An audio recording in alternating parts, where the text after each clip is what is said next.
جمعہ یا رمضان میں مرنے والے سے کیا سوال جواب نہیں ہوتا؟ بھائی اور محترم ساتھیوں، آدمی کی جو نجات ملے گی قیامت کے دن وہ عمل کی وجہ سے، اس نے جو نیک عمل کیا ہے، اور کوئی بھی جنت میں داخل نہیں ہوگا بغیر اللہ تعالیٰ کی رحمت کے۔ تو اللہ کی رحمت کے بغیر ہم جنت میں داخل ہونے والے نہیں ہیں، اور نیک عمل یہ سبب ہے۔ اب جس نے نیک عمل نہیں کیا تو وہ کعبہ میں اس کی موت واقع ہو جائے، یا حرم میں موت واقع ہو جائے، یا مسجد نبوی میں واقع ہو جائے، یا رمضان المبارک کے مہینے میں واقع ہو جائے، یا ایسے ہی یا ایسے جمعہ کے دن، تو اس سے اس کی بخشش نہیں ہوگی، نہ ایسے ہی جگہ مقدس ہونے کی وجہ سے، یا وقت جس طرح رمضان المبارک کا مہینہ مقدس ہونے کی وجہ سے اس میں موت واقع ہونے کی وجہ سے اسے نجات مل جائے گی، یا سوال جواب نہیں کیا جائے گا، ایسا نہیں ہے۔ رمضان المبارک کے بارے میں اس طرح تو حدیثیں نہیں جانتا ہوں، اور ایسے ہی جمعہ کے بارے میں کچھ حدیثیں ہیں، لیکن یہ حدیثیں ضعیف ہیں جس طرح اہل علم نے ذکر کیا۔ بارک اللہ فیکم و جزاکم اللہ خیرا۔ سوال آج کا یہ ہے کہ اگر کسی خاتون کا 20 دن کا بچہ ہے اور اس کا شوہر فوت ہو جائے تو اس پر عدت کتنے دن کی ہوگی؟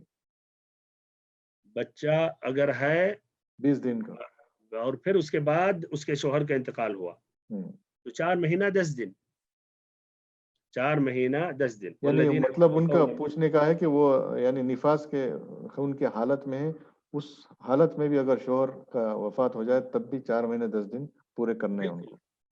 ہاں 4 مہینے۔ والذین یتوفون منکم ویذرون ازواجا یتربصن بانفسہن 4 اشہر وعشرا، کہ تم میں سے جن کا انتقال ہوتا ہے اور بیویوں کو چھوڑتے ہیں تو ان کی جو عدت ہے 4 مہینہ 10 دن۔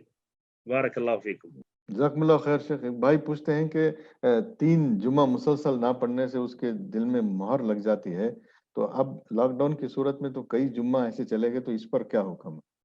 بارک اللہ فیکم۔ دیکھیے مجبوری ہے، جس طرح کہ ایک اگر بیمار ہو جائے اور وہ اپنے بستر پر پڑا ہو 3 جمعہ سے زیادہ اگر ترک کر دے تو کیا وہ وعید کا مستحق ہے؟ جواب ہرگز نہیں، اللہ تعالیٰ اس کا مؤاخذہ نہیں کرے گا۔ اور ربنا لا تؤاخذنا ان ربنا ولا تحمل علينا اصرا كما حملته على الذين من قبلنا، یعنی جو مشقتیں ہیں اللہ جو سابقہ امتوں پر یہ مشقتیں تھی وہ مشقتیں ہم کو نہ دے۔